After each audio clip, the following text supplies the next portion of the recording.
Bah, des journalistes, puisque de toute façon, ils ont leur carte de presse, donc c'est des journalistes. À les écouter parler, ils connaissent tout. Ce sont des gens qui sont imbus de leur personne, hein, parce que on le voit bien quand même. Et c'est surtout qu'ils se permettent un jugement sur une colère, sur un métier qu'ils méconnaissent complètement. Alors moi, je les invite, mais très sérieusement, même si on est en phase descendante par rapport aux patients Covid, moi j'aurais bien aimé, mais j'aurais déjà proposé ça, hein, qu'ils viennent avec moi de 7 heures le matin jusqu'à 19 heures le soir, euh, habillés avec moi, et qui viennent prendre en charge les patients Covid-19. Et je pense que vous voyez, même au bout d'une journée, déjà, je pense que le regard qu'ils auraient sur la profession des personnels soignants, elle serait tout autre. Moi, j'entends un Kelvin nous dire oh, je vais peut-être choquer, mais j'en ai marre de ces pleurnicheries hospitalières. Mais comment il peut dire ça comment, en tant que journaliste, on peut se permettre de dire ça? Ou bien, c'est pour œuvrer pour le personnel soignant en disant je vais faire de la provocation, ça va piquer le personnel soignant et comme ça ils vont partir en live et ça va foutre le bordel et le dawa dans la rue. Je crois pas. Honnêtement, je crois pas Monsieur Calvi capable de faire ça. D'accord. Donc c'est son vrai ressenti. Il en a marre d'entendre les personnels soignants se plaindre. Il en a marre des personnels soignants dire écoutez, arrêtez de pleurer sur votre sort. Vous avez choisi ce métier. Pour lui, c'est sûrement une vocation. Donc, votre héritage de bonne sœur, vous l'avez. Vous êtes payé 1400 ou 2000 balles par mois. Vous êtes déjà largement payé correctement pour ce que vous faites. Donc, arrêtez de vous plaindre. Après, Truchot, comparer le personnel infirmier avec le français et celui de l'Allemagne, dans son émission Les Grandes Gueules, je ne sais pas pourquoi il dit ça. Parce que derrière, il aimerait revenir sur les 35 heures et il aimerait que les personnels soignants et les ouvriers français reviennent sur les 39 heures. Lui, il est payé sur la base des 35 heures. Je pense que son salaire, si on devait le comparer au mien, il devrait peut-être sûrement avoir plus à rougir de son salaire que du mien. Je l'ai dit sur une vidéo. Il est tout sécure derrière sa chaise, ce monsieur. Qui vienne avec moi faire des soins sur un Covid-19, je pense qu'il reviendra aussi sur sa comparaison entre le salaire d'un infirmier allemand et d'un infirmier français. Après, Pascal Proche, on lui en est voulu aussi, parce que moi, j'avais fait une vidéo où je pointais du doigt les fameux ministres et je disais qu'ils avaient du sang sur les mains.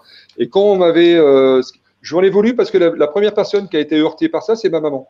Voilà. Et ça m'a déplu que ma maman soit triste de me voir insulter sur cette antenne. Et puis en revisionnant le reportage, finalement, il me met sur le banc le même banc des accusés que Élise Lucet, qui, à mon sens, est une vraie journaliste de recherche et d'enquête.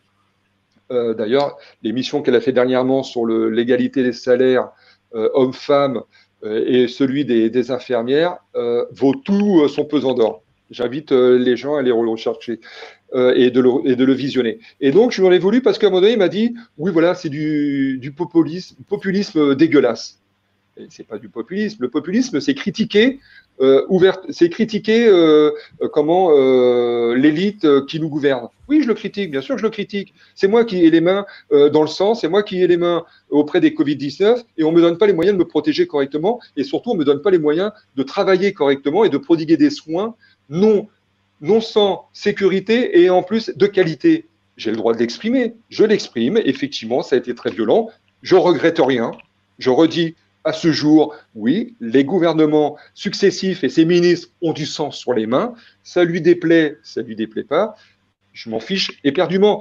Et dans son équipe, à Monsieur Pro, il y a une dame qui s'appelle Elisabeth Lévy, qui officie aussi sur Sud Radio.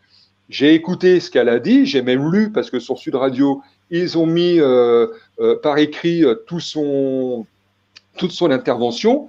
J'ai appelé Sud Radio, j'ai demandé un droit de réponse. À ce jour, je ne l'ai toujours pas eu. Voilà, moi je veux bien qu'on me critique, je suis syndicaliste et maintenant effectivement c'est quelque chose que je n'avais absolument pas mesuré, de faire une vidéo sur un réseau, je me retrouve sur le devant. Moi-même je suis critiqué tous les jours, je lis des choses qui sont... ça me fait rire, hein. Honnêtement ça me fait rire, ça ne m'empêchera pas de dormir ce soir, mais je réponds à certains. j'en ai répondu à certains en demandant, ben, argumenter, parce que me tutoyer, bon, ça je m'en fiche, mais me dire que je suis une merde et que pour qui je me prenais d'avoir osé dire ci et avoir critiqué Olivier Véran ou Madame Bachelot, et Madame Buzyn, pardon, pas Madame Bachelot, mais Madame Buzyn, ben oui, je les critique, mais au même titre qu'on me critique. Et c'est pas pour ça que je vais tirer à boulet rouge sur tout le monde. La critique, elle est aussi constructive. Là, ce que je trouvais détestable, c'est que on me critique, mais finalement, j'ai même pas le droit d'y répondre.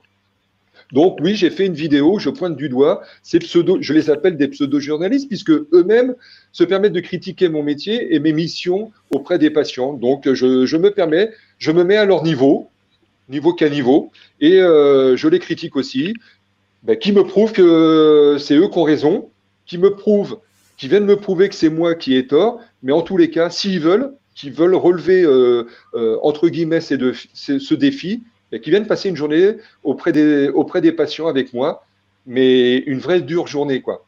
Pas une journée où on pourrait croire qu'on ne fout rien et on dort, parce que c'est pas ça les hôpitaux. La maladie, elle ne dort jamais, et la mort ne dort jamais non plus.